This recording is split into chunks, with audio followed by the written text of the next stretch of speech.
with quite a different bikini. Na posting ekifaananyi then abantu ne bayomba. And I've seen so many artists or so many celebrities, they come out, never socialize, never gamba, guys, I'm in a swimming pool, I've gone to swim. Why would you complain? Mbunyamba de bikini. How do you if you follow me, ogena tegera, bwemba ngenze kumbaga, sisobola kwambala lugoye lwe nayambadde kuki, nga ngenze ku blankets and wine. Bwemba ngenze mu concert, like you need to understand wano nyambalirawo ki, wali nyambalirawo ki. But ngaba na Uganda, no, I think Ugandans were just, most people are hypocrites. Kubanga, these are the same people you find nga they idolize people like Beyonce. Nalaba Beyonce is a role model, like is an icon globally. That if you find like someone nga Spice Diana agezezaako kwambala ekyo kintu ekyo, they find it wrong.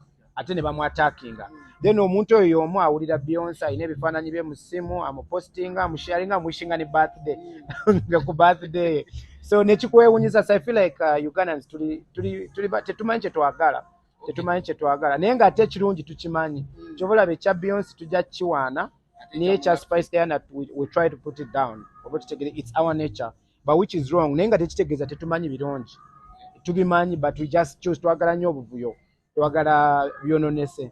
The way Ugandans are using social media on fashion, is it appropriate? Because sometimes the comments go overboard. Is it appropriate the way we're using social media on fashion? I wouldn't say it's appropriate or it's not. The comments can be. Uganda twagala byononese. That's all I can say. One thing I've noticed, like it has happened to me, I've been a victim of cyberbullying. But one thing I noticed is people actually know the right thing.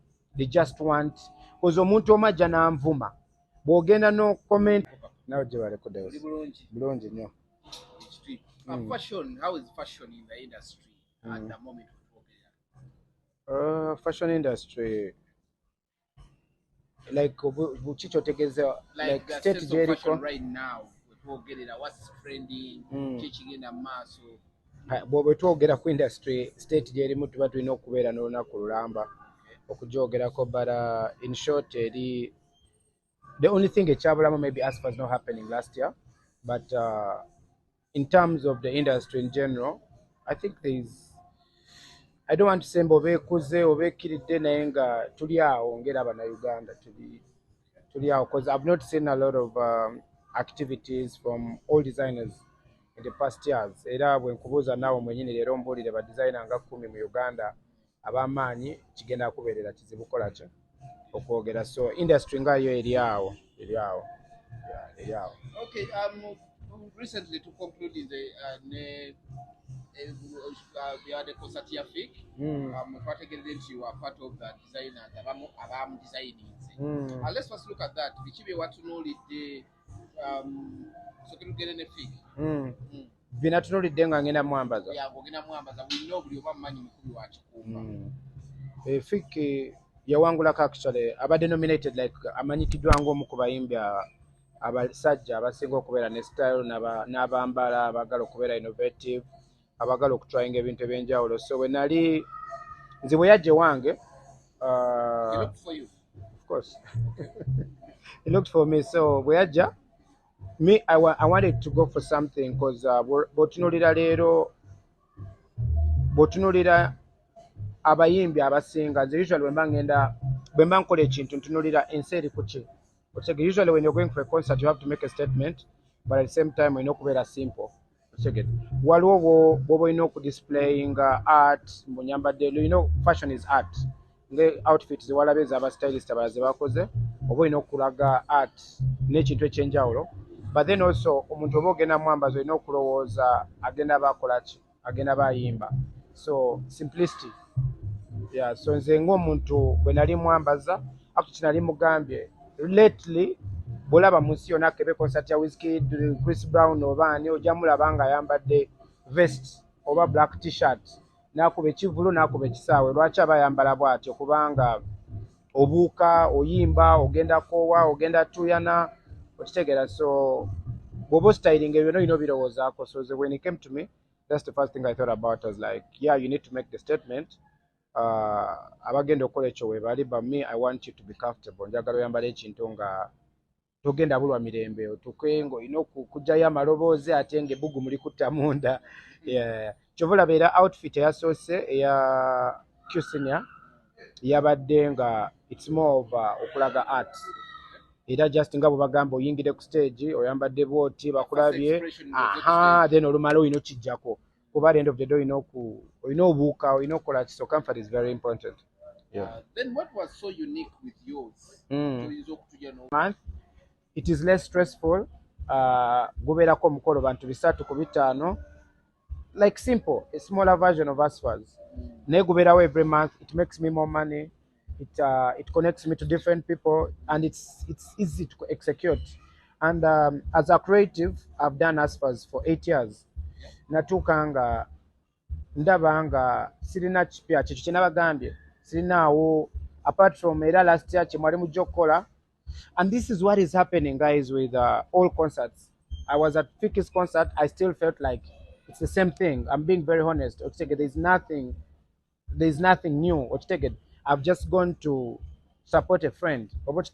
Production-wise, we're not tetwerumya mutwe kiki ekyenjawulo anava mu bbanga, you get it. Yeah, we're not going extra. It's basic.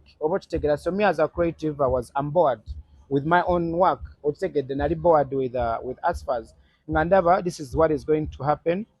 Tugenda abeera ku Serena, mujje bambale ebiteeteeyi, abantu batambule ku runway, tudde waka.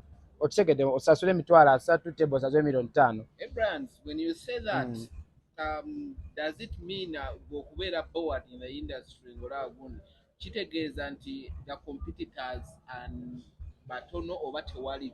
That's absolutely true. Tewali competitors, which is bad, which is terrible. A competitive industry, ekiteekamu teweebaka. Teweebaka.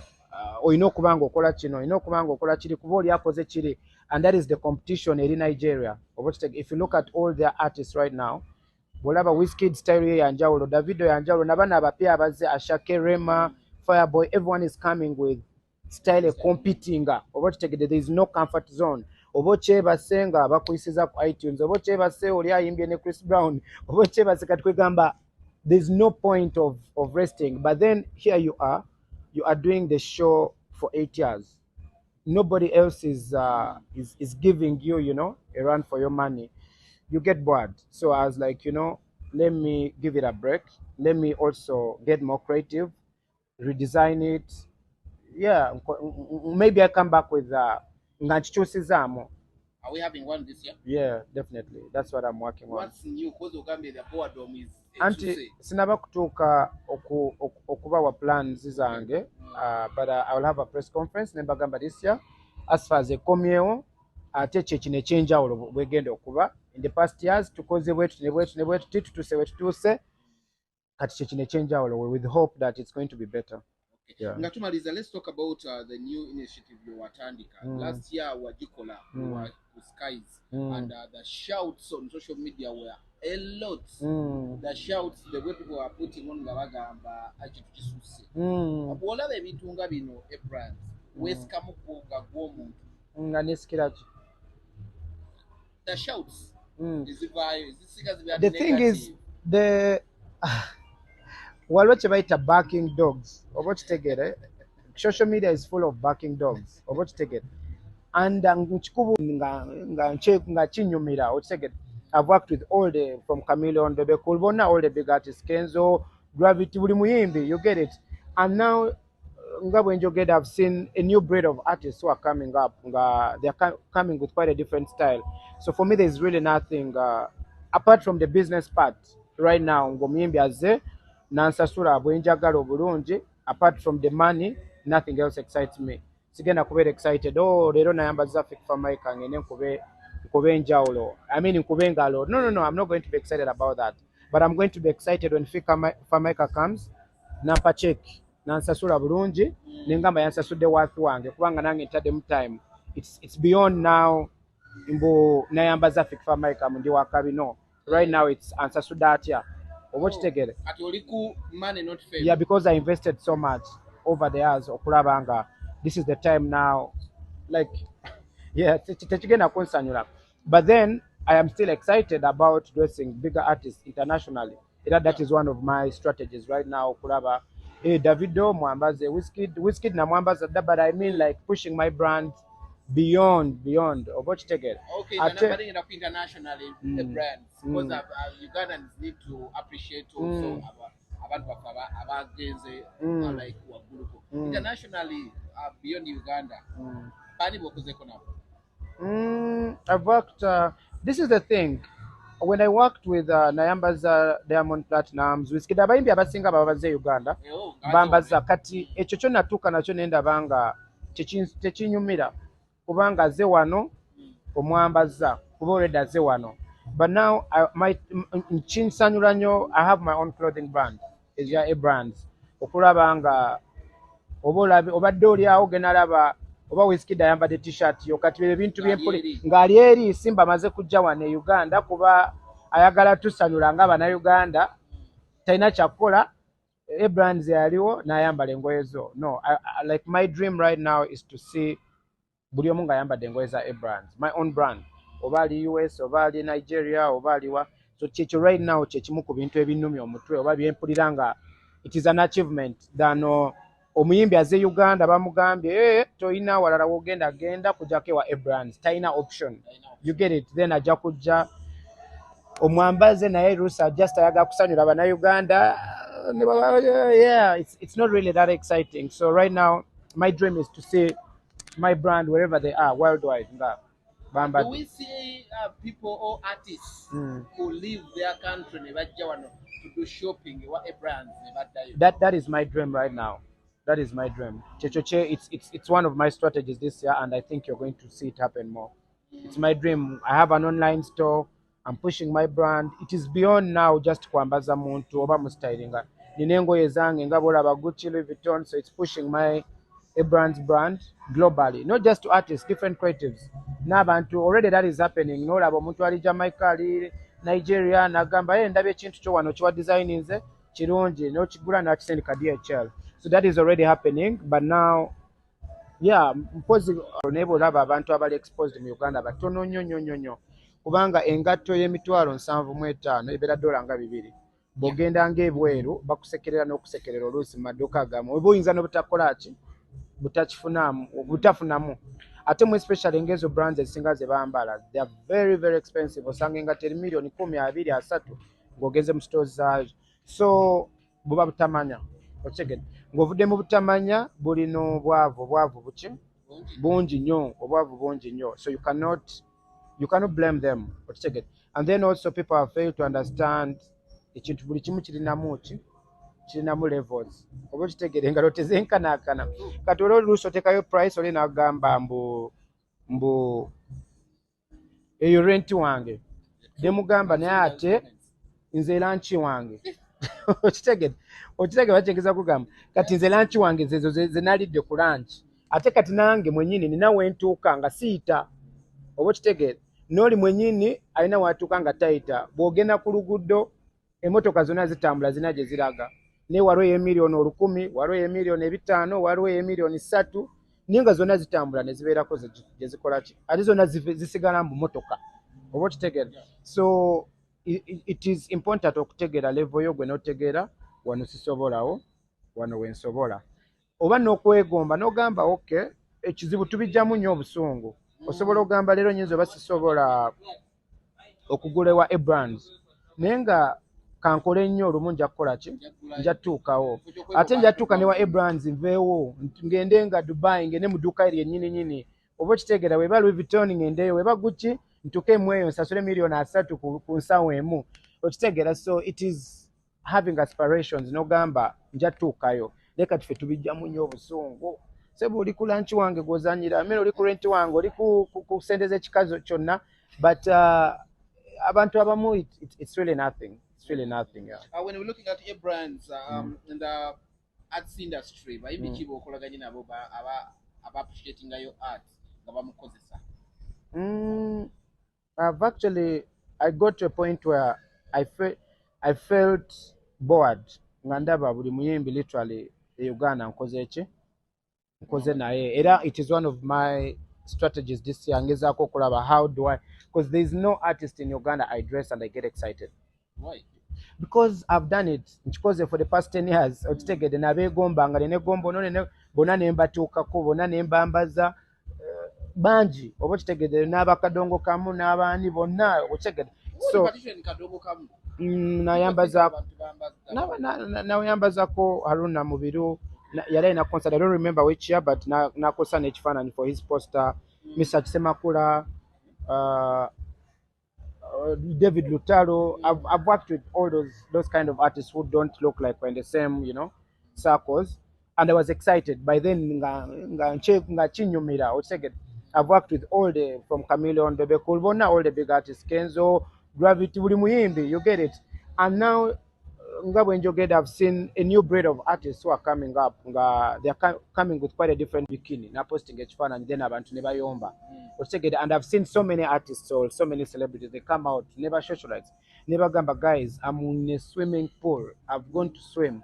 Why would you complain? Mbunyamba de bikini. How do you if you follow me, ogena tegera. Bwemba ngenze kumbaga sisobola kwambala lugoye lwe nayambadde kuki nga ngenze ku blankets and wine. Bwemba ngenze mu concert, like you need to understand wano nyambalira woki wali nyambalira woki, but ngaba na Uganda no, I think Ugandans were just most people are hypocrites. Kubanga these are the same people you find nga they idolize people like Beyonce. Nalaba Beyonce is a role model, like is an icon globally. But if you find like someone nga Spice Diana agezezaako okwambala ekyo kintu ekyo, they find it wrong. Ate ne bamwatackinga.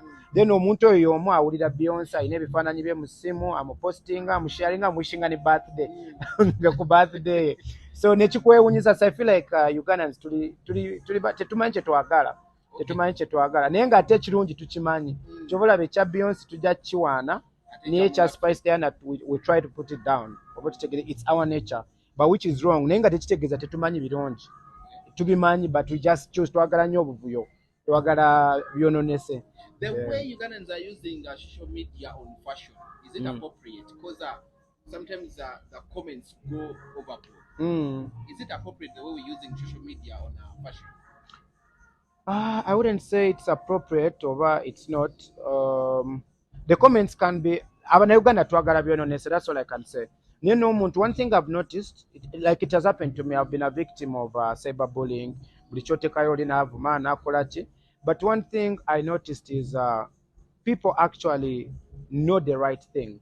They just want, because omuntu omajja n'anvuma bw'ogenda no commenting back ogenda kwa najja mu inbox onaga papa oba bansonyiwe mbadde just nkola ki nentegera kyenakigamu ekituufu akimanyi simbalowooza oba tonyumya oba kino kyokola, but they just love nga bwe nayogedde baagala ebyononese naye nga n'oyo omuntu ekituufu abeera akimanyi aba akimanyi ku blankets and wine tosaa kwambala booti aba akimanyi, like they know the truth but just it's our nature okwagala. I think it's fun. Ugandan social media, it is only fun for fans nga bakola ebyononese, putting people down. Kati me, I cannot be offended ng'oli anvumye ku social media because to be honest man kitwalanga talina byakola just anyumirwa. It's fun. Kubanga takigenda ku mutima okitegedde takigenda mutima naye nga ayagala balikinge comment ye, ayagala agende viral, basharinge screenshot ye. It is their chance to shine. Kubanga tasobola kukola kiri, it's their moment okushininga oba to go viral. I've seen you many times posting your products and you tag a price, making that viral and everyone the way that feel that comes with promoting your products and people are screenshotting it in a fun way. Antikati still you cannot blame Ugandans because abasinga, if we counted kwataganira ate not just music, kebere film, kebere chi, like kebere na omuntu wa bulijjo, the first thing you do obanga ogenda zuku okuva waka kutegera ngena kwambala kirero. Yeah, and I always hear people nga bagamba nze siri wa fashion but nga atagenda kugamba mbu sambala kala ya red okitegedde ate mbu sambala yellow, kiba kitegeeza naawe ng'omuntu olina a sense of fashion gy'olimu kyobalaba oyambadde nga bw'oyambadde ate toyambadde nga bwe nyambadde tewali bwe bagamba mbu bino byenyambadde bye bya fashion bwe byoyambadde si bya fashion engoye ziba ngoye naye nga buli muntu abeera ne style ye. Bwe tutunuulira kati we going living Fik America now tutunuulira Abryanz. Let's first bayimbi ki abasinga b'ogamba nti no kale mu arts b'ogamba mbuno with their fashion sense at least bagezezaako to represent. Fik America is like one of them, definitely. Fik America, GNL Zamba, Aina style, eri African and Afrocentric wetyo. Yeah, he has a very good style. Ndabona omuvubuka omupya owa Swangs Avenue. I haven't really interacted much with him. Elijah naye olaba nga he's coming with his own style, with his hair, shorts, omanyi it's about creating chechimu ne Azawe. People may, if you look at Azawe in a style, yeah. So as long as people can start identifying your style, gwe noganze ngenda kujja went. Okitege kati omuntu omulala ayinza okugamba Azawe talina style. Okitege. But then kufobeera olaba nga aina style, aina direction ye, aina ekintu kyomu identifyingirako. So that is fashion. Abayimbi bangi ne bana aba Yuga Boys nabo balina like quite a good style. Yuga Boys, Fik America, Elijah Kitaka. I'm trying to think of new artists because abagezaako right now bola they are coming with a whole new breed of, you know, okola ebintu differently. Yeah, bolaba Azawe naye ayina like very stylish, like every time she steps out olaba nga ayina style ye which you won't find, and it's about you being unique. Kati olaba Azawe wayambala yanjawulo ku bayimbi nga 10. Abayimbi abalala bonna nga 10 they are all dressed the same way, bonna jagenda yambale bwati all being sexy and all, but then when she steps out different, so which makes her really stand out from all the female artists. Okay. Yeah. Abryanz, we're looking at fashion in Uganda. It's like Ugandans are still a little bit back with fashion. Wala omuntu ayambadde the way nga bo bakiraba mu ngakiro. Are we up there mu bigambo bya fashion as Uganda? Ekituufu nga bannayuganda tulina amaalo mangi, ekyo kyo kituufu okitegeere. Kubanga nange waliwo ebintu byenyambala nengamba you need to appreciate art. Kati recently nayambala ku Blankets and Wine. It is a festival. It's Blankets and Wine. Simbu simanyi ngoye ze bambala, nsimanyi ze bambala, but when you're going for an event ngeyo tonsobira kwambala. It's like a discussion that we've had so many years as media and other fans debane about omukazi okubeera ku swimming pool nga yambadde bikini na posting ekifaananyi then abantu ne bayomba. Otegede where you belong most of them. Tulina level gye tuganya okutuukako bannayuganda on an international level nga tulemeddwa because of fashion. Okusinziira ku fashion engeri gye tulabamu ku international shows nga wogambye gundi ya Beyonce so that daughter naye nti yali amachinga nebintu byebamwambaza ng'olaba tulina level gye tuganya okutuukako because of fashion. Fashion, what I'm always telling people, fashion is very powerful. Era nga bwalabye nga Fik America tanaba kwogera oba kuyimba basoose mulaba ayambadde atya azatya ku stage bakube batya, like the visuals kikye balaba even before I open my mouth you get it to start singing oyambadde otya okitegera. Kati some people get it, some don't get it. Okitegera naye nga nekebere music video kabere n'omuyimbi nga aze just ku stage olaba nga Michael Jackson najjo oluusi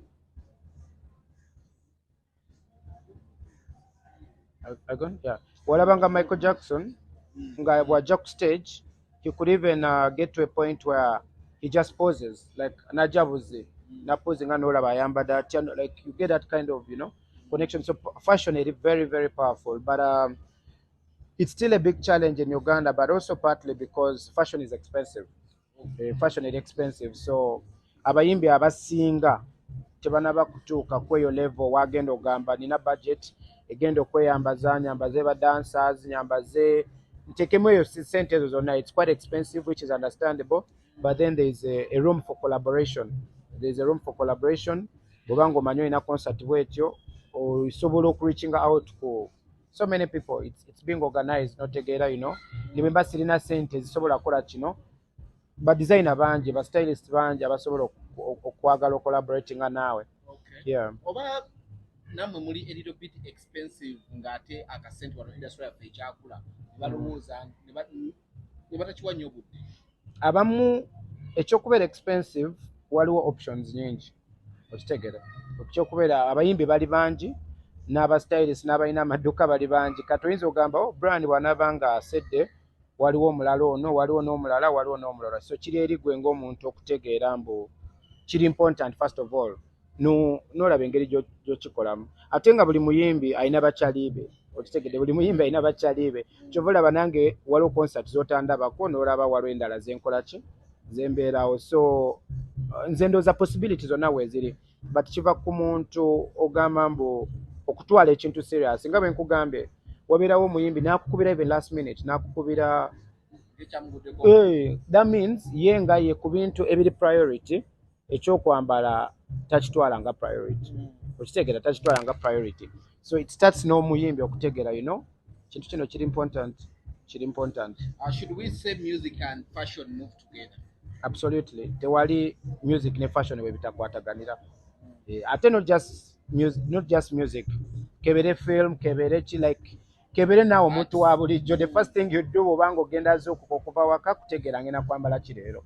Yeah, and I always hear people abantu banaye yakikubye abantu babadde bangi oba abantu tebabaddeyo obutebe bukalu oba obutebe bwajjudde usually that is what all media houses abantu kyebasinga ofocusingako but fengaba creatives obeera I feel like the concentration right now tulina okitegeera mbu any good artist can fill up Lugogo okitegeera kuba obadde mulungi ennyimba zirina sekya numbers tekikyali question about talent. Fikfa Mike is talented, Gravity talented, ekyo kyaggwa. But then can we go to a discussion of production abantu webaze wabawadde show ki amatala gavaako ebintu like obontega kyengezako okugamba obuntu obwo production abantu fashion yayambadde atya stage yabadde etya yayingidde atya ku stage yayimbye atya choreography badansa bakoze batya. I think those are the things right now that we know kuweereza more attention kubanga ekyabantu okujja omuyimbi bw'abeera nga mulungi nga wamaanyi abaddewo emyaka it shouldn't be a question mba naasobola Lugogo oba nedda like already ne bw'aba tagisobodde already tekimuggyako mbali talented alina ennyimba ez'amaanyi wamaanyi but then now olwo olunaku lwa concert kikyawadde omuntu value kijyawadde omuntu asasudde sente ze aze show n'aginyumirwa light sound mulungi light mulungi atuwadde an experience gy'ogenda okudde wako oyogereko. Yeah. You've been in a concert ezisinga obungi. Do we have audience ngezze kulaba fashion sense ya muyimbi oba artist abayimba?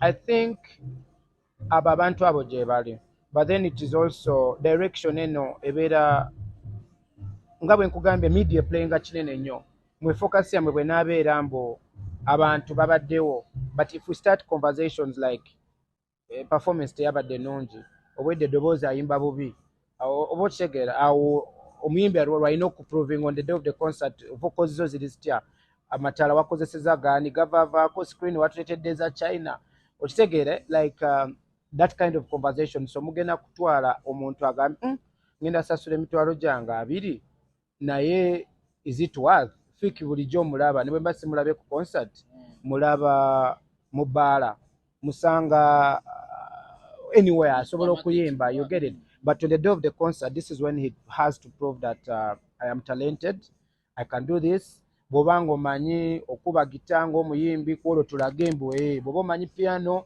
things like that olage mbu it is a complete artist, it is beyond just okujja nemba nga mayiminga ennyimba and then I go back home. So abantu bwe batyo webali. Me personally when I'm going for a concert lujuzi twali ku concert ya Azawe ne Irene Nambiru and one of the things she mentioned was bw'aba agenze ku muyimbi ayagala kuwulira omuyimbi asobola okuyimba asobola oku I was impressed because it's the same thing when nzija ku concert ng'eya Azawe omuyimbi yali so talented. It is beyond I swear ne bwe tunaabanga tulima abantu 10 naye ne tugamba that was a show. Kibeera kikola kimalawo. That's when you appreciate. This came out unique because the audience they are appealing to nayo nyamba ya fake. For me what was unique is I go nkola research netegera colors ki oba kintu kyekitrendinga mu nsi yonna right now bw'olaba concert eyasembayo kuba yamanya ya Beyonce tuwaye yagenda ne mechanical silver yaliko mu fashion. Actually it's one of the most trending colors right now. Ate nga bw'olaba colors za silver bw'olaba ne badansa be namugamba bw'obanga oyambadde ne dansa make sure bonna bambadde silver. So kiba kikwatagana nekiweereza nekiwagundi impression enungi. So it's beyond just omuyimbi okwambala nanyuma kyovulaba kati ogenda ku extra men ogaba bo dancer bambadde kyekimu ekibeera ne ku video shoots abayimbi mbadde mbagambanga ojja ne budget ng'olina budget eyiyo ng'omuyimbi but then ba extras bano basobola okukulabisa gweoyambadde onyumye omuwala gw'otaddemu abalenzi b'otaddemu emabega abakuzinirako bonna nga be bambadde tebikola ki oba tebikwatagana oba nga tebina story. So for me my direction yali silver era twali ne party actually last year ku New Year's ng'era theme nga yeyo silver. It's one of the most trending colors everywhere in the world, especially ku stage bw'olaba silver bwe bagikuba amataala. It's good for stage. Simanyi nga bwe byavuddeyo mu mataala nga babikube but nga artist oba nga creative olina ekintu ky'obeera envisioning ng'omanyi wanajja yambadde silver badansa bonna bambadde silver babakubemu amataala bijja kunyumirwa abalabi naye ng'oluusi tubiraba lulala ne wali ne bivaayo bulala. So okwambaza tekikoma just kukwambaza n'aba production kati oyinza okubeerawo gwe n'otunuulira olugoye lwo lwagenda okwambala ate ab'amataala ne boonoona ne bamukubamu b'amataala gwe walabye sigeego. So creative work eri beyond just gamboze mu dduuka n'okola ki kyova olaba teams ez'abasajja abo be mulaba abanene ennyo mu nsi batuula.